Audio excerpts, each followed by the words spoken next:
경제발전소 박연미입니다.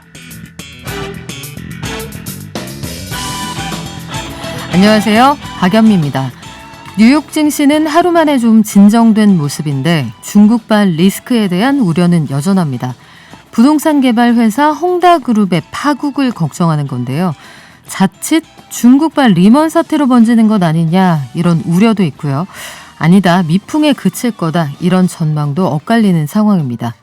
이런 상황 속에서 미국 중앙은행도 회의를 여는데 긴축 속도 점쳐볼 만한 중요한 변수겠죠.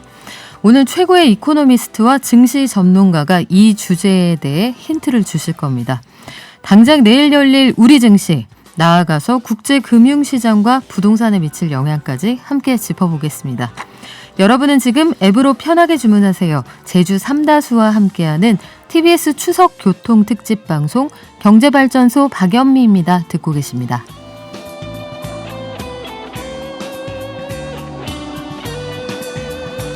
추석 연휴지만 저희 하루도 안 쉬죠? 생방송으로 찾아뵙습니다. 지난 18일부터 대한민국 최고의 전문가들과 함께하고 있는데 오늘이 그 대미 마지막 날입니다.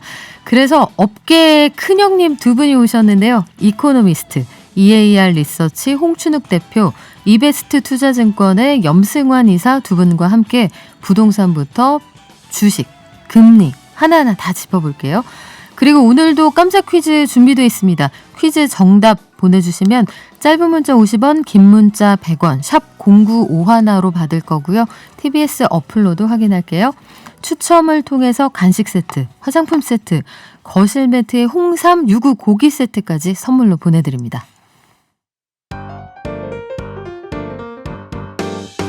깨어있는 경제발전소. 매일 아침 9시 경제를 이해하는 똑똑한 습관. 경제발전소 박연미입니다.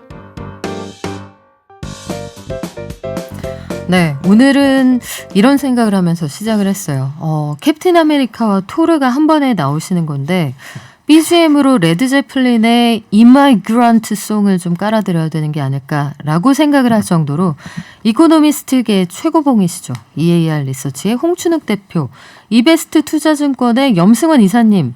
염블리는 오실 때마다 이 뒤에 직함이 바뀝니다. 네. 두 분 어서 오세요. 반갑습니다. 네, 안녕하세요. 반갑습니다. 네, 추석 연휴인데 진짜 너무너무 고맙습니다. 근데 이 와중에 두 분 다 회춘하셨어요. 네. 이게 높은 사람 되면은 막 호르몬이 나오고 그러나요? 아니요. 아, 연휴에 쉬셔야 되는데 저희가 기어이 초대를 하고야 말았습니다. 저희 식구거든요. 저희가 매일 다루는 얘기가 결국 사람이 먹고 사는 문제, 경제인데 경제는 대체 왜 중요합니까? 일단 홍춘욱 박사님. 행복을 추구하는 입장에서 어쩔 수가 없는 것 같아요. 그래서 경제발전소 같은 프로그램도 있는 건가요? 그렇죠. 제가 종종 그 상담을 조금 하는데 상담을 하는 사람들은 정해져 있죠. 증권사 애널리스트들입니다. 왜냐하면 이제 저는 은퇴라기보다는 좀 프리랜서니까. 네.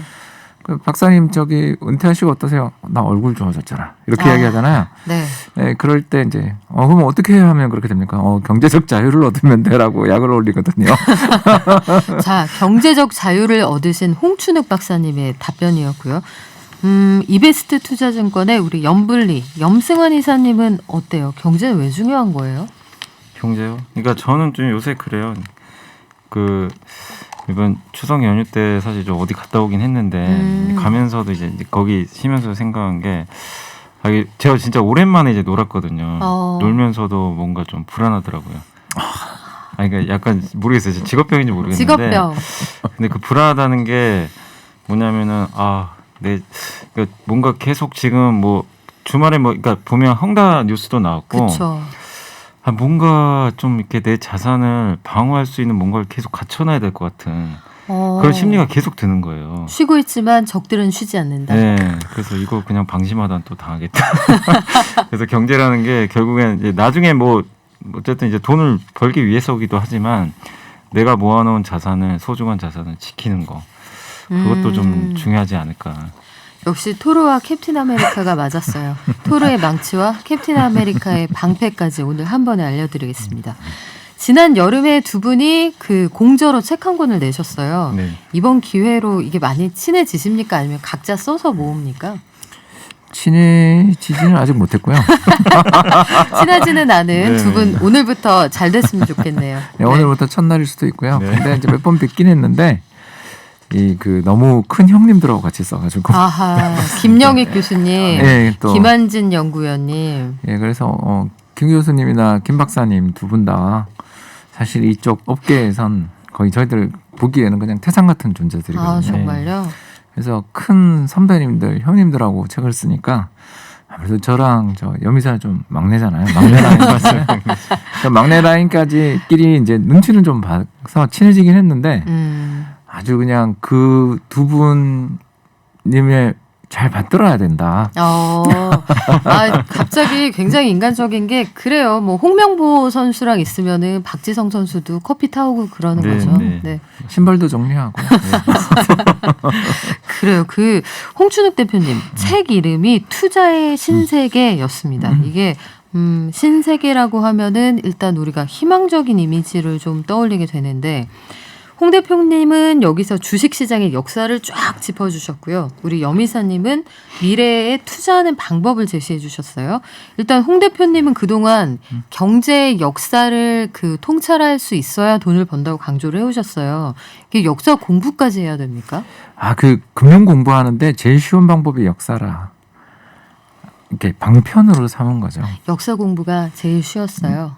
그 역사라는 게 네. 이제 직위를 외우고 관등명을 외우고 뭐 이러면 재미없죠. 네. 저도 뭐 옛날 이제 신라 시대 관직명 있잖아요. 상대등이 어떠니 뭐 이런. 아이고야 태정태세 문단세. 네, 그런 건 재미없죠. 그런 건 재미가 없어요. 근데 옛날에도 이런 비슷한 일이 그래서 최근에 이제 코인이 예를 들어서 엄청 인기다. 그럼 옛날에 이런 게 없었냐? 있었거든요. 그게 대표적인 게 뭐냐면 1700년대 말 1800년대 초에 있었던 유럽을 휩쓸었던 튤립 마니아랑 집한채 값이었던. 예, 그리고 남해 회사 거품. 그리고 또 프랑스에서는 존로의 사기. 역사는 반복되니까 역사를 통해서 우리가 미래를 미리 보게 할 수 있다. 이런 말씀인데. 그리고 또 반복되는 것뿐만 아니라 이게 스타일이 달라져요. 그래서 아까 제가 이야기했었던 그 세 가지 사건 중에 결국 영국은 힘들었지만 또 이겨내고 산업혁명을 하잖아요. 그렇죠. 그리고 제임스 와트의 어떤 예를 들어서 증기기관. 증기기관 이런 것들을 만드는 자본도 그때 만든 거고 결국 버블이랄까 또는 급등장이 붕괴되기도 하지만 살아남은 데가 결국 세상을 제패하고 승자가 되거든요. 위기라는 말에 그 위험과 기회가 함께 들어있다 이런 얘기가 다시 한번 생각이 나는데 최근 들어서 지금 여미사님 말씀해 주셨지만 연휴 기간에 저도 제일 걱정됐던 게 중국 헝다그룹 얘기였어요. 네. 이게 그 전부터 사실 연초에도 여기에서 사람들 투자한 돈 안 돌려준다, 고공시위한다 이런 얘기 많이 있었는데 헝다그룹이 파산할 수 있고 당장 오늘 내일 갚아야 될 돈을 급전을 못 막을 수 있다 이런 얘기 나왔거든요. 일단 내일 우리 장은 무조건 흔들린다고 봐야 됩니까? 오늘 사실 이제 미국 증시가 하루 더 남았잖아요. 네. 그래서 이제 어떨지는 모르겠는데 다행히 일단 미국 증시가 좀 안정감은 찾았어요. 물론 이제 좀 오르다가 좀 밀리는 모습이 좀 나오긴 했지만 지금 달러도 좀 약해지고 우리나라 원달러 환율도 최근에 거의 제가 그 추석 연휴 때 이렇게 한 번씩 환율 체크해 보니까 1,190원까지 한번 찍었더라고요. 맞아요. 예, 그랬다가 이제 1,185원까지 좀 떨어지는 모습 나와서 좀 안정감은 있는데 오늘 어쨌든 이제 중요한 건 내일이잖아요. 내일 그 헝다그룹이 그 그러니까 이자 포함해서 5년물 채권 만기 993억을 지금 갚아야 된다고 하는데 네. 이거를 사실 중국 정부가 그냥 수수방관할 수도 있고 일각에서 뭐 그냥 의도적으로 뭐 파산시킬 수 있다 뭐 이런 얘기도 나오고 아니다 또 내년에 동계올림픽이 열리는데 금융시장을 또 이렇게 불안정까지 조성하면서까지 할 필요 있느냐. 그래서 좀 충분히 유동성 위기 넘어가지 않을까 이렇게 좀 낙관적으로 보시는 분들도 계시는데 그건 어쨌든 이제 내일 또 봐야 되는 문제라서 그 이 부분이 해결되기 전까지는 계속 시장이 어쨌든 변동성은 뭐 나올 수밖에 없는 것 같고 그리고 오늘 그 신문 기사 이렇게 오다 보니까 가장 처음에 나온 게 헝다 뉴스 그 한 분의 인터뷰한 것 같은데 내일 장이 열리자마자 주식을 팔아야 할지 고민입니다. 이렇게 딱 타이틀이 달렸더라고요. 아이고. 근데 이제 저는 말씀드리고 싶은 게 물론 내일 흔들릴 수도 있고 네. 좀 불안하실 거예요. 당연히 주식 갖고 계신 분들. 근데 우리가 뭐 여러 위기를 겪어봤지만 그럴 때 위기를 딱 알고 올 것 같아서 주식을 리스크 관리를 먼저 하고 그러신 분들 중에 사실상 실제로 그게 도움이 됐는지는 잘 모르겠어요. 그러니까 내가 가지고 있는 기업이 좋고 펀더멘탈이 튼튼하고 앞으로도 좋아지고 이제 투자의 신세계에도 이제 그런 것들을 좀 적어놓긴 했는데 그런 기업을 가지고 계시면 사실 그거 자체가 저는 리스크 관리라고 생각을 하거든요. 근데 아무리 뭐 전 세계 유동성 파티가 열리고 그랬는데 그냥 아무 기업이나 산다는 것 자체가 오히려 저는 그게 더 위험하다고 생각을 해요. 헝다그룹 리스크보다도. 그래서 저는 내일 너무 그런 리스크에 연연하지 마시고 내일 또 아침에 어떤 변동성이 나올지 모르지만 내가 가지고 있는 기업이 전혀 그런 문제에 있어서 좀 자유롭다면 오히려 더 추석 때 좀 추석 전에 현금하셨던 분이라면 더 좋은 기회가 또 올 수도 있는 거니까 너무 이렇게 좀 조급하게 저는 생각은 안 하셨으면 좋을 것 같아요. 그렇구나. 홍 박사님은 어떠세요? 예, 전 달러를 많이 들고 있으니까. 아니 혼자만 이렇게 웃고 계셔도 되는 거예요? 제 전번에 경제발전소 와서 달러 사라고 제가 그쵸. 그렇게 간곡하게. 그래서 그때 사실은 청취자들 중에 아 그런가요 해서 달러 투자해서 지금 꽤 많이 수익률이 올라갔습니다 한 분들도 계시더라고요. 예, 최근에 아까 방금 여미사님이 이야기했지만 1,200원 근처까지 왔어요. 네. 그러면 올해 연초에 1,070원이 지금 130원 올랐어요. 야. 물론 이제 장중 기준이지만 그래서 저는 이렇게 환율이 상승하는 시기에 이제 달러를 슬슬 정리합니다. 왜냐하면 차익도 많이 났고 와. 더 나가서 뭐 주가가 안타깝게도 좀 빠지잖아요. 빠지면 차익 본 걸 이제 미국 주식 사놨던 걸 또는 미국 채권 사놨던 걸 조금 팔아서 한국에 특히 환율 올라가면 좋아지는 산업들이 있거든요. 네. 그 대표적인 산업이 바로 반도체나 자동차 같은 데들이거든요.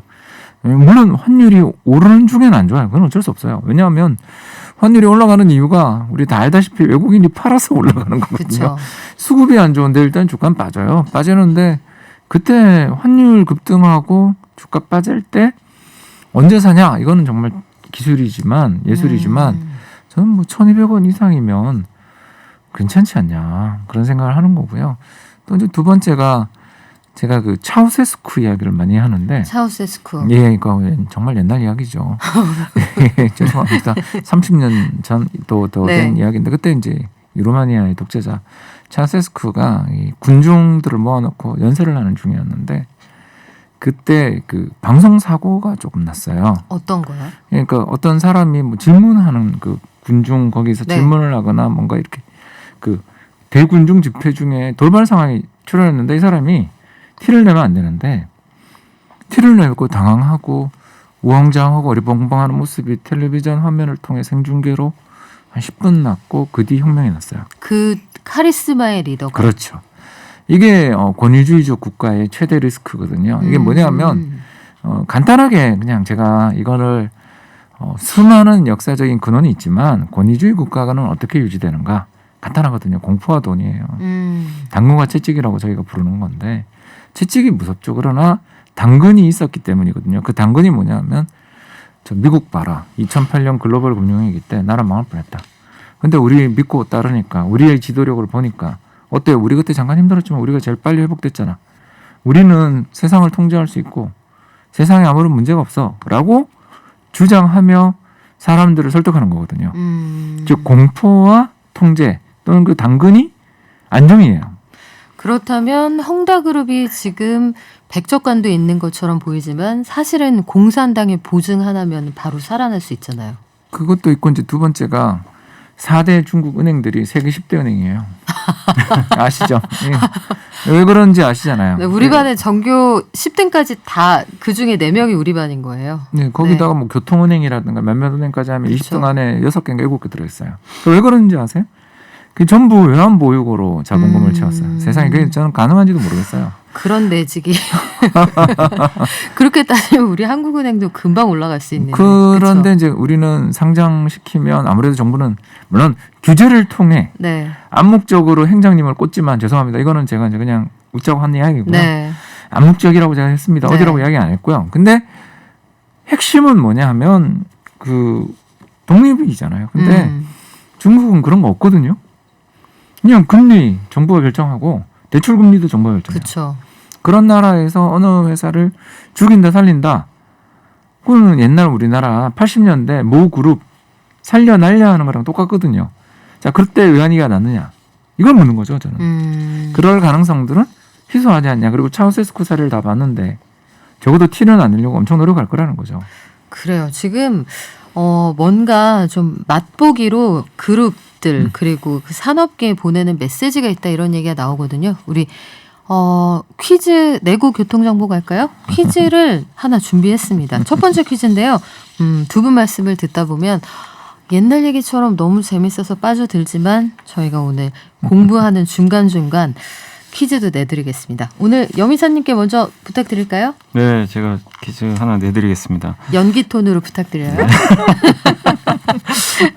한 나라의 그 금리를 대표하는 정책 금리인데요. 한국은행 기준금리는 금융통화위원회에서 결정하게 되는데 이 정책 금리를 우리가 뭐라고 할까요? 보기 드릴게요. 질문에 이렇게 힌트 숨겨놓기 있기 없기. 1번 고정금리, 2번 기준금리. 퀴즈 정답은 짧은 문자 50원, 긴 문자 100원, 샵 0951로 보내주시면 되고요. TBS 어플로 보내주셔도 저희가 확인합니다. 그 선물 아침에 시작하면서 제가 쫙 읊어드렸는데 장난 아닙니다. 고기까지 보내드리고요. 자, 추석 연휴 마지막 날인데 가족의 건강과 안전을 위해서 오늘만큼은 차분하게 마무리하시는 것도 좋겠고요. 백신 안 맞은 가족들이 있다면은 좀 참았다 만나죠. 부모님이 백신 접종 전이다 그러면은 요거는 좀 피해 주셔야 될 것 같고 일상으로 돌아가시기 전에 선제 검사도 권해드립니다. 교통정보 듣고 올게요.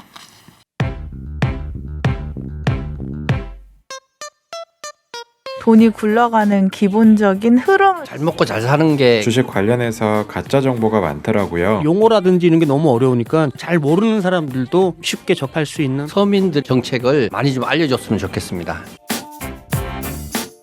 지금 여러분께서는 경제발전소를 듣고 계십니다.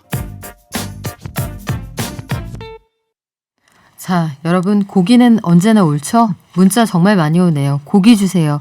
배고파서 뭐 좀 시켜 먹을까 하다가 월급도 다 쓰고 없어요. 그런데 과자 먹으면서 듣고 있어요. 까지만 보내주셨는데 이 엄청난 압박감은 왜 느껴지는 걸까요? 저희 PD도 다 듣고 있을 거예요. 자, 우리 그럼 주식과 부동산 이 모두 변수로 작용할 수밖에 없는 금리. 미국에서 금리 정하는 회의를 하고 있다고 하는데 요거 어떻게 될지 우리 홍 박사님은 어떻게 보고 계신가요? 미국은 동결해도 우리는 올린다. 미국은 동결해도 우리는 올린다. 우리가 먼저 한 걸음 나갔잖아요. 네, 그리고 또 나갈 것 같습니다. 우리가 그렇게 힘차게 나가도 되느냐 요거 걱정하는 분들도 있긴 하던데. 근데 뭐 어떻게 방법이 없어요 지금. 백약이 무효합니다. 어떤 질병에 대한 처방일까요? 이게 부동산이라는 질병에 대한 처방인데요. 끔찍하게 오르고 있습니다. 지금 그러니까 지난해 연말 대비 서울 아파트가 얼마 올랐냐면 11.6% 올랐어요. 11%요? 예, 지금 그러니까 8월까지잖아요. 그러니까 올해 연내 아직 네 달 남았죠. 그리고 특히 그 부동산은 항상 언제 오르냐면 연말 연초가 많이 올라요. 그렇죠. 왜냐하면 그 새학기에 자녀들 저기 그 학교 놀려면 전학시키려면 겨울방학이 딱 좋잖아요. 네. 겨울방학부터 봄방학. 그러니까 그 전에 계약을 하거든요. 그래서 본격적인 이사처럼 가을 겨울인데 가을 겨울 되기 전에 연말 대비 이만큼 올랐고요. 그리고 더 무서운 거 알려드리자면 전국 이건 서울이에요. 네. 지금까지 이야기한 건 서울이고 서울이 11.6. 11.6. 그런데 전국이 얼마 올랐냐면 13.9. 전국이 13.9요? 예, 서울 사람들이 상대적 박탈감을 느끼고 있는 중이죠. 서울보다 더 오른 동네들이 꽤 많았다는 얘기인데 예, 지방은 동두천 뭐 이런 데 한번 가보시면 서산이라고 한번 가보시면 좋습니다. 충남 서산 말씀하시는 예, 맞습니다. 거예요? 천안도 한번 가보시죠. 오호. 예, 저는 눈이 내가 이거 제대로 본 가격이 맞나 싶을 정도로 왜냐하면 이제 제가 지금 이야기한 지역들이 제가 최근에 무슨 여러 가지 경조사도 있고 뭐 어디 때문에 잠깐 어떻게든 KTX든 뭐 차를 몰고도 한 번씩 가보잖아요. 갔는데 요 앞자리 숫자가 내가 아는 숫자가 맞나? 갈 때마다 전 취미생활이 부동산에 붙어 있는 가격표인데 끔찍하게 오르고 있습니다. 작년 세종시처럼 오르고 있습니다. 그 정도로 많이 올랐다는 말씀인데 기준금리가 오를 수밖에 없을 정도로 부동산이 과열돼 있다고 하면 정부가 뭐 고육책으로 선택할 수 있는 방법이 그거겠지만 그러면 결국 이게 시장의 돈값이 오르고 대출금리가 오르잖아요. 그럼 없는 사람들이 더 힘들어지는 거 아니에요? 그러니까 협의한 것 같아요. 그러니까 지금 이제 9월이니까 곧 예산안이 통과까지는 아니지만 심의되는데 네. 내년 예산안을 좀 뜯어보면 그래도 좀 확장적이에요. 그러니까 올해도 많이 썼는데 내년도 많이 쓰는 예산안이 나오고 있거든요. 그러니까 이제 이렇게 하는 거죠. 정부 오른손은 야, 서민들 경제가 너무 어려우니까 특히 자영업자들 너무 힘드니까 돈 뿌려. 그리고 왼손 어차피 서민들은 대출 못 받아. 힘들어. 왜냐하면 신용도 문제들도 있는 분들이 있으니까. 아무튼 은행 문턱이 누구에게나 높은 건 아니잖아요. 그렇다면 거기 금리 좀 오른다고 물론 서민에게 타격이 없다 이렇게 주장하는 건 아니지만 타격감이 적은 사람들은 금리를 감당하게 해라. 적어도 이제 그 돈을 많이 빌리는 것도 능력이다. 그러면 능력자들에게 좀 이자를 더 받자. 이런 정책 조합 아닌가 볼 수 있는 거죠. 근데 기존에 그 대출을 받은 사람들이 다 그 감당할 수 있는 능력이 될까? 저는 그거 잘 모르겠는데 여미사님 앞으로도 기준금리가 이제 오를 거라고 홍춘욱 대표님은 보셨어요? 한 걸음 더 나갈 수 있다. 심지어 미국이 제자리에 있더라도 일단 기준금리가 연내에 한 번 더 오를 수 있는지 어떻게 보시는가 그게 궁금하고요. 금리가 오르면 보통은 증시에서는 그렇게 달가워하지 않잖아요. 네. 이런 분위기가 흘러가면 하반기 증시는 어떻게 될까요? 일단 사실 그 한 번 더 올리는 거는 증권가에서도 다 예상을 하고 있어요. 기정사실화. 네, 그래서 사실 지난번에 한번 올렸을 때도 증시가 별 영향이 없었고 2번 올리겠다라고 이미 알려져 있었기 때문에 큰 충격은 없었다 이렇게 보시면 되겠고 사실 금리 인상이 좋은 재료는 아니죠. 그러니까 유동성을 위축시키는 측면에서 주식시장에 부담이 되긴 하지만 과거에도 한국이 그 금리 인상 사이클이 있었어요. 한 4번 정도 있었는데 그때가 2000년, 2005년, 2010년, 2017년. 2000년 제외하고는 시장이 나쁘지는 않았어요. 대부분 괜찮았고 특히 네. 지금 비슷한 게 미국이 금리를 2010년도 우리나라가 연달아 5번 올렸거든요. 5번 올리는 사이클에서 미국은 5년 후에 올렸어요. 금리를. 근데 물론 이제 우리 한국은 나중에 다시 금리를 낮췄지만 결국 어떻게 보면 2010년과 좀 비슷하긴 한데 그때도 경기 회복 초기 금융위기 이후로 경기가 살아날 때 어느 이제 살아난 상태에서 한국은행이 선제적으로 금리를 올렸는데 지금 물론 이제 부동산이라는 그런 부분 때문에 좀 우리나라가 먼저 올린 부분은 있지만 사이클로 보면 2010년과 비슷하고요. 그때 5번 인상하는 동안 주가가 6개월 동안 20% 올랐어요. 와. 주가 지수가. 그러니까 결국엔 금리 인상이 증시 방향을 결정짓는 요인은 아니에요. 그 당시의 경제 상황, 기업들의 이런 것들이 더 중요한데 당시에 차화정 장세로 대표되는 우리나라 수출 기업들이 워낙 네. 돈을 잘 벌었으면 또 거기 동일본 대지진까지 터져가지고 한국이 또 반사이까지 얻어서 이제 그런 흐름들이 나왔는데 향후에 또 어떻게 될지 모르겠지만 어쨌든 지금 경기가 코로나19에서 이제 회복되는 또 초기 국면인 걸 감안하면 우리나라 증시가 뭐 금리 인상 한두 번 한다고 해서 시장이 또 위축되고 아니면 또 개인 투자분들이 이제 주식 그만하자. 그럴 가능성은 좀 높지는 않다라고 일단 보고 있고요. 그리고 더 중요한 건 사실 금리 인상보다도 하반기에 결국 삼성전자의 실적이라든가 네. 그리고 그 연말에 또 대주주 양도차익과세 뭐 이런 부분들이 또 존재를 하는데 어쨌든 그런 것들이 더 증시에 좀 영향을 줄 요인이지 금리 인상 올해 한 번 더 하는 거는 증시에 그렇게 큰 영향은 안 줄 것 같다. 이렇게 보고 있고 다만 이제 내년 내후년까지 계속 올리는 사이클이 나올지는 모르겠어요. 아직 그거는 증권가에서도 내년에 계속 올릴지 아니면 일단 올해 2번 올리고 시장에서는 내년 상황 보고 올리겠다. 이런 좀 컨센서스들이 많이 형성돼 있어서 일단 올해 올리는 거 가지고는 증시에 큰 충격을 주기는 어렵다. 이렇게 좀 보고 있습니다. 그러면 얼마까지 보고 오셨어요? 금리 몇 프로까지 가능해요, 우리? 아니 만약에 근데 올린다면 네. 뭐 정말 이제 이건 저는 이제 경제 회복 속도에 따라 다를 것 같긴 한데 만약에 진짜 코로나19가 생각보다 빨리 완화가 된다라면은 1.5까지는 뭐 감내할 수 있다. 갈지 않을까. 충분히 뭐 우리나라 경제가 예전에 2% 금리가 2% 이상이었던 적이 굉장히 많았잖아요. 네. 그러니까 일단 경기 회복이 좀 빨리 가셔야 된다라면은 1.5까지는 좀 견딜 수 있지 않을까 생각하고 있습니다. 그래요. 우리나라도 어쨌든 당분간 금리가 오를 건데 요럴 때도 그러면 증시에서 굳이 달려나갈 필요는 없다는 얘기네요. 그 레벨 자체가 워낙 낮으니까요. 예, 그러니까 이게 금리가 뭐 앞으로 3% 가고 4% 간다면 주식시장에서 돈을 많이 빼실 수는 있는데 네. 뭐 1에서 1.5% 가도 절대적인 레벨은 과거보다 굉장히 낮은 수치이기 때문에 그거 가지고 난 이제 금리 올라가니까 은행 예금해야지 이럴 분들은 솔직히 많지는 않을 것 같아요. 네.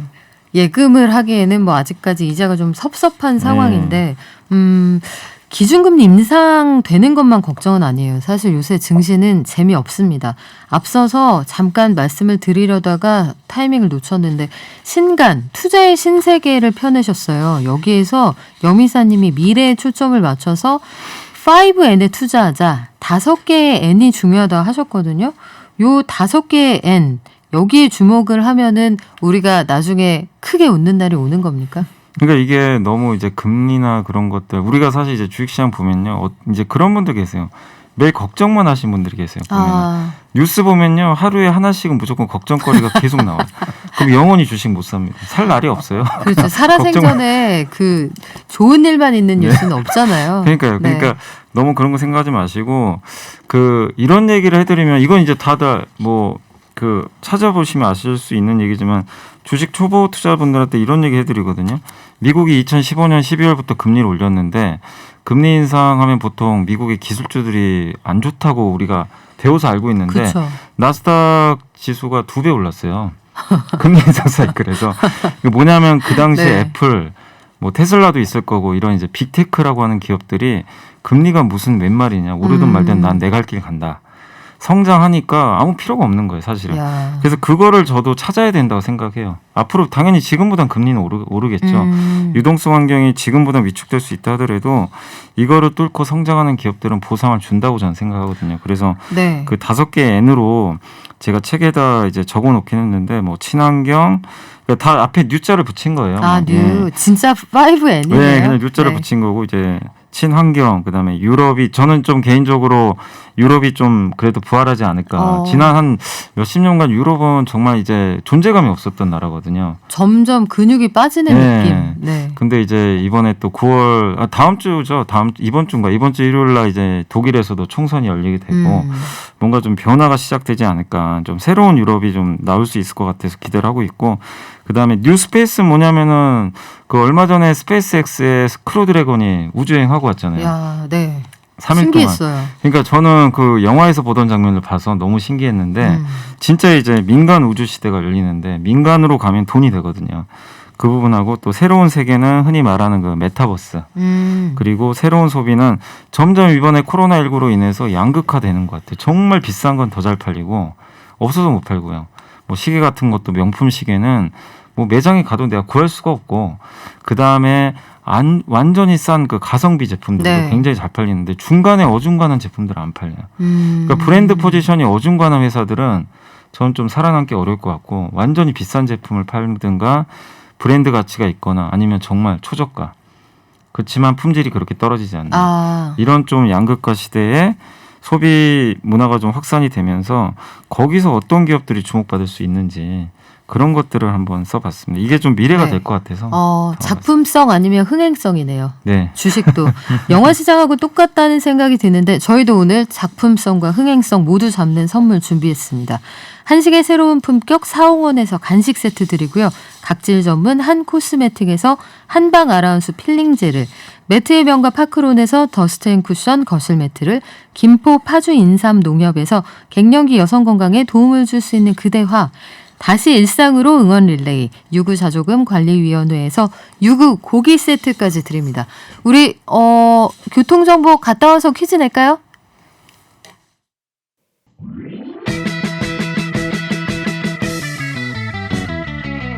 발빠른 경제발전소 경제발전소 박연미입니다에서는 여러분의 소중한 의견을 받고 있습니다. 짧은 문자 50원, 긴 문자 사진 문자 100원 샵 0951 또는 TBS 앱을 통해 받습니다.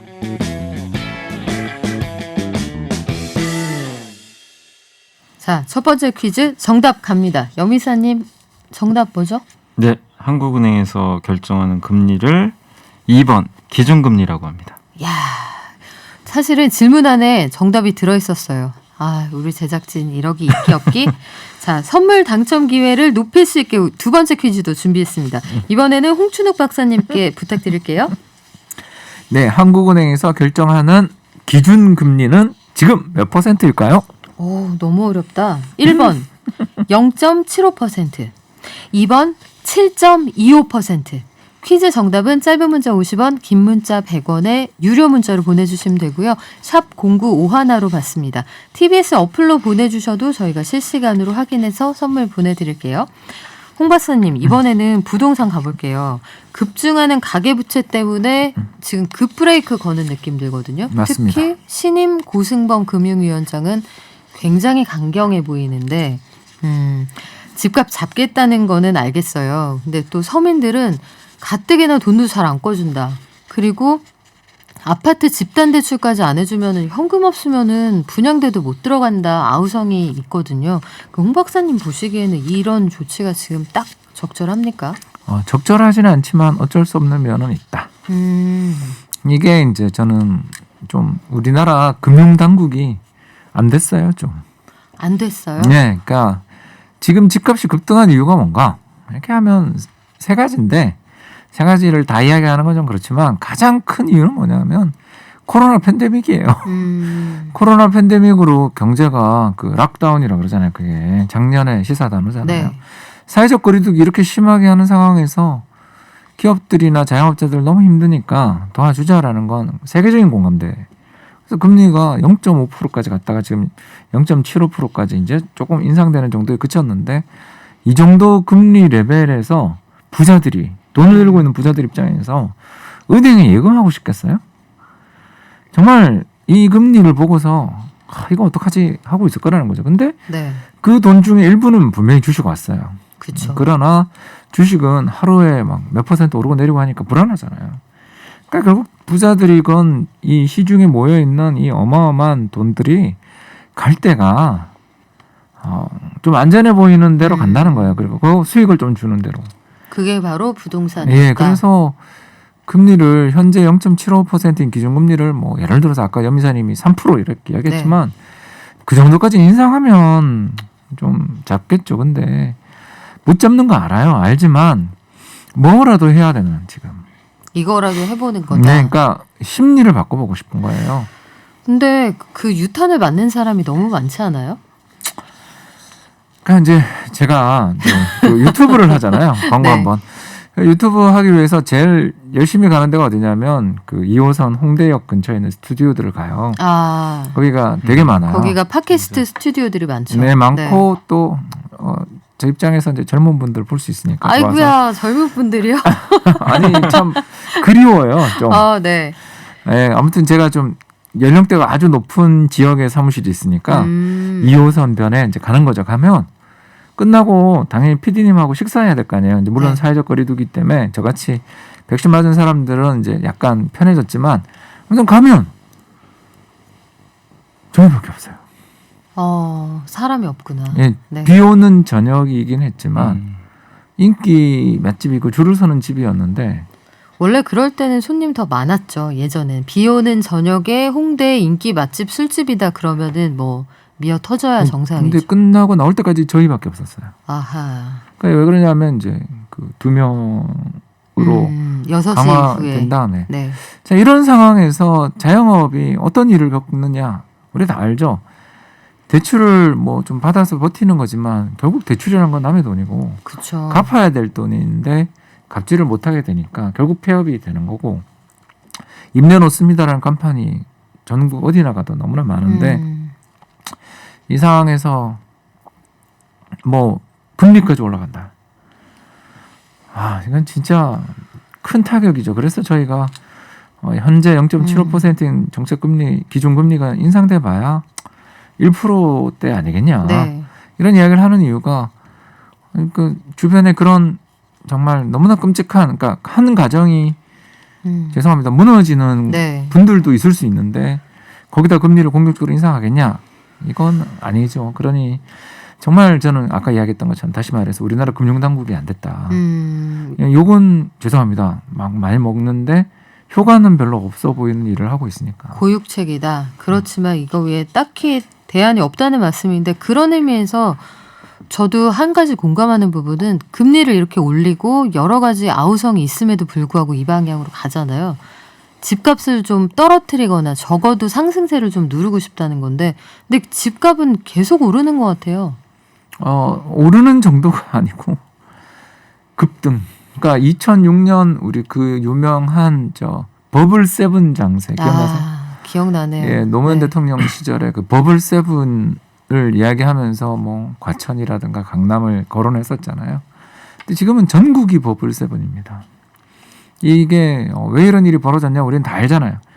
작년에 전세 가격 급등이 시작되면서 좀 기다려보자라고 이 가격에서는 못 사겠다라고 기다리시던 분들조차 이제 좀 어떻게 보면 그래 난 뭐 미래 가격은 모르겠고 이거 계약갱신 청구하면 뭐 하냐 이거죠.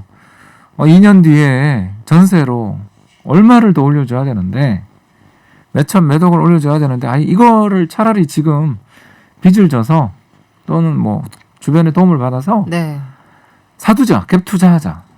그리고 전세가 올라가니까 또 집값이랑 전세 사이의 차이도 그게 갭이죠. 그쵸. 그게 줄어드는 것도 있고 그러니까 서울 살던 분들은 뭐 예를 들어서 주변의 신도시로 또 신도시 살던 분들은 또 경기도나 뭐 아까 이야기했었던 일부 지역으로 네.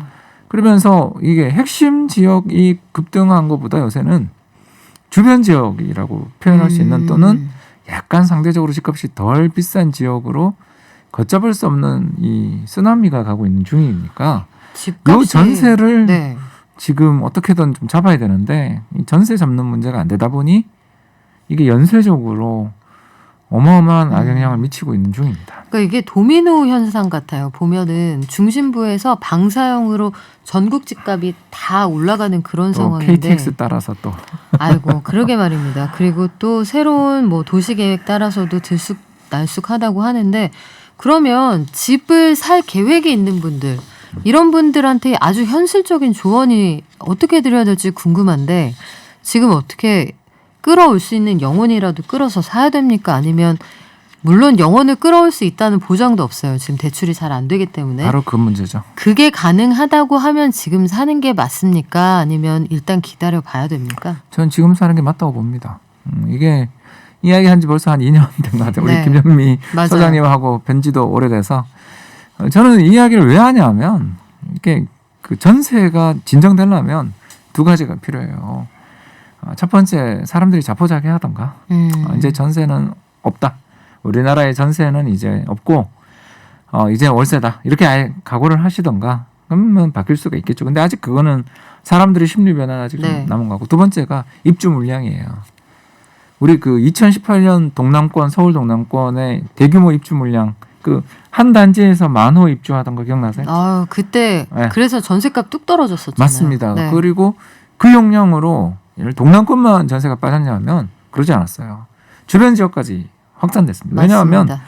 사람들이 계속 그쪽으로 이주해 나가면서 연쇄적인 전세 가격의 파급 효과가 발생했어요. 그렇죠. 새 집의 전세가 싸지니 주변의 구주택들의 가격도 좀 떨어지는 현상이 그러면 있었죠. 서울이나 경기도 쪽에 지금 인천만 입주가 있고요.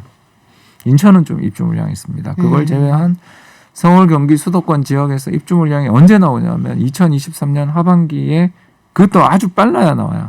당분간은 좀 기다리셔야겠네요. 네, 그러니까 이 네. 문제들을 저희가 이제 눈앞에서 이 입주 물량 통계는 거의 확정이잖아요. 그리고 솔직히 지금 2023년 하반기도 물 건너가고 있는 중이에요. 각종 여러 문제 아시잖아요. 그 분양가 산정을 둘러싼 동남권 역시 또 그에 못지않은 어마어마한 입주 네. 물량이 기다리고 있는 그 단지 분양 아직 못하고 있죠.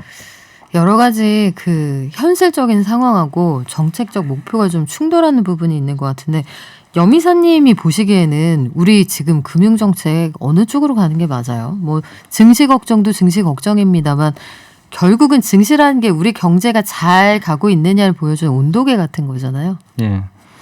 그래서 사실 이제 정부 사실 저 그 2017년도 이제 문재인 대통령이 이제 집권하게 되면서 사실 저는 이제 증권 시장에 있으면서 좀 개인적으로는 좀 약간 아쉬웠던 게, 그러니까 너무 주식 시장에 관심들이 없으시더라고요. 당시에 주식을 안 사서 그러셨나?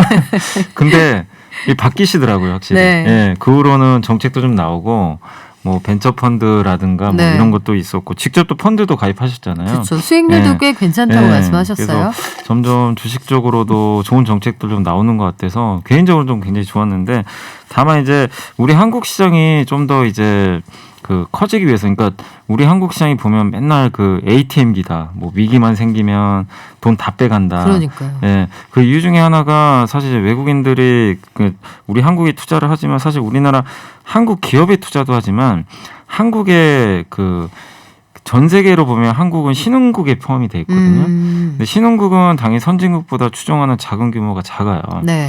근데 거기서 뭐 예를 들어 신흥국에 어느 나라가 하나 딱 끼어들기 시작하면은 우리나라가 그 자리를 좀 양보를 해야 돼요. 어허. 그럼 우리나라 기업이 아무리 좋아도 그냥 외국인 탈게 돼 있어요. 아. 근데 그래서 선진 지수에 좀 편입이 되긴 해야 되는데, MSCI 선진 지수라고 있는데 사실 이게 10년 전부터 편입해야 된다는 얘기는 있었는데 네. 아직도 안 되고 있는데 외환 시장 개방이 안 돼서 그런 거거든요. 근데 우리나라 이제 경제 체력상 저는 충분히 뭐 외환 시장 개방을 해도 이제 24시간 오픈하라는 거예요, 한마디로. 근데 그걸 아직 정부에서는 고려 안 하고 있는 것 같긴 네. 한데, 그것만 좀 해준다면 MSCI 신진지수에 편입이 되고, 이걸 따르는 자금이 이건 정확히 알 수는 없어요. 근데 4천조에서 1경 정도 된다는 얘기가 있어요. 와.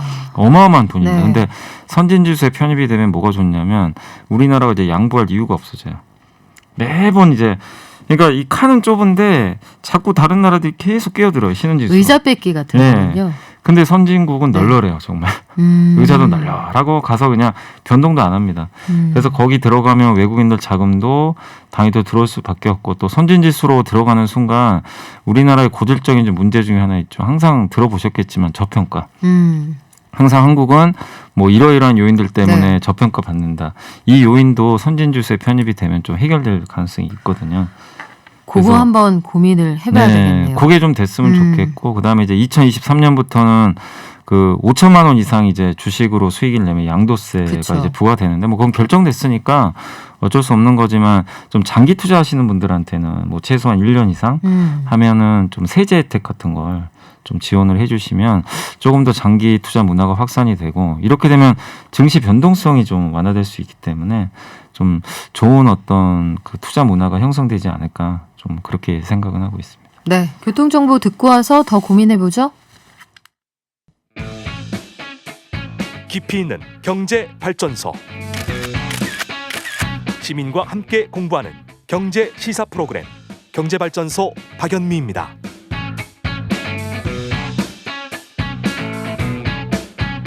이게 웬일이죠? 시간이 순삭된다는 건 이런 느낌 같아요. 마지막으로 투자로 나는 부자가 돼보고 싶어요. 저축만으로는 아닌 것 같아요. 하는 분들을 위해서 우리 두 분의 팁을 하나씩 공개해 주신다면 우리 홍 박사님 어떤 게 있을까요? 네, 달러로 저축하세요. 달러로 저축하세요.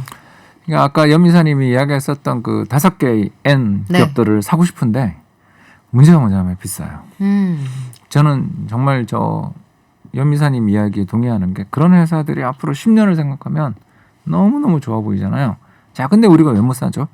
많이 올랐어요. 그리고 또 더 오를 거는 알지만 네. 마음이 손이 안 가요. 왜냐하면 얼마 전에 얼마였는지 알거든. 그쵸. 아니 나도 역세권집 좋은 거 알죠. 네, 근데 그 2015년 비싸거든요. 얼마였는지 네. 알거든요. 그럼 못 사는 거예요, 사람이. 그러니까 그 원금 심리를 봤던 그 앵커링을 저희가 이야기하는데 단내림이라고 그쵸. 그래요. 그걸 넘어서는 방법이 뭐냐 하면 그 달러로 계산하고 있으면 돼요. 아, 그 되게 쉽거든요. 왜냐하면 우리나라 경제가 아까 여미사님 이야기 잘한 것처럼 MSCI 신흥국에 있어요. 그러니까 이거 완전히 ATM기거든요. 그렇죠. 예, 그리고 또 신흥시장에 돈이 들어왔다 나갔다 해요. 그러면 중국 증시는 또 유동성도 지금 봐요. 유동성도 없잖아. 그러니까 제일 팔기 좋은 한국이 현금 인출기가 되는 팔자예요. 자, 그렇다면 달러로 예금을 하고 있고 내가 달러를 들고 있으면 환율 급등하고 주가 빠져요. 그러면 100불 하던 주식이 50불이 되는 게 순식간이죠. 환율. 그래요. 그러면 일단 저가 매수 5N을 달러로 계산하고 있으면 이게 마음이 굉장히 편안해져요. 일단 천조국이 보장하는 달러 하나 나왔습니다. 자, 이베스트 투자증권의 우리 염승환 이사님의 투자 팁은 뭘까요? 네, 달러로 이제 당연히 투자하는 건 저도 좋다고 생각을 하는데 이제 개인 투자자분들 입장에서 저는 이제 계속 말씀드리는 게 아까 5N도 이제 말씀은 드렸지만 저는 주식 투자에서 그래도 크게 잃지 않고 정말 큰 이익을 꾸준히 내려면 큰 줄기에 올라타야 된다고 생각하거든요. 호랑이 등에 네. 올라타라. 근데 그거 그냥 가만히 앉아서 뭐 내가 방송 보고 그냥 나 혼자 머리 돌린다고 그게 나오는 게 아니라 매일 평소에 공부를 매일 해야 돼요, 사실은. 그게 누가 이제 공짜로 알려주는 것도 사실 아니고 본인이 또 알고 투자해 그게 자기 게 되거든요.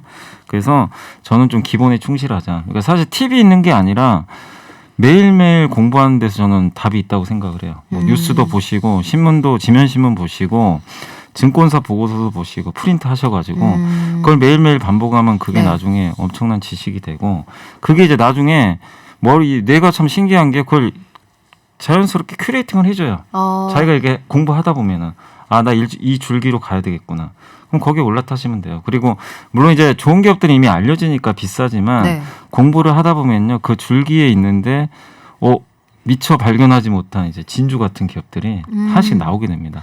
개안이 되나요? 네, 어느 그렇게 순간? 돼요. 그러니까 그거를 근데 대부분 6개월 하다 다 포기해요. 성과 안 나오거든요. 그럼 어쩔 6개월 수 해가지고. 없네요. 그럼 네. 좋은 라디오 프로그램을 듣는 것도 굉장히 좋은 팁이 좋은 거죠. 되겠죠. 근데 그걸- 어떤 프로그램을 들으면 좋을까요? 네, 경제발전소 들어있어요.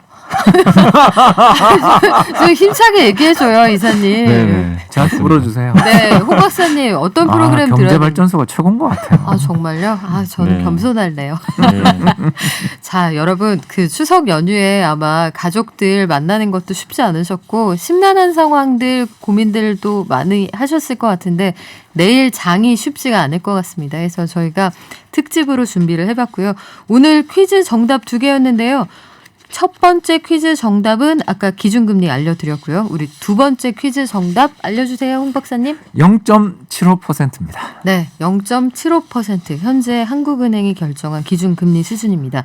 정답 보내고 참여해주신 분들 중에 선물 받으실 분 알려드릴게요.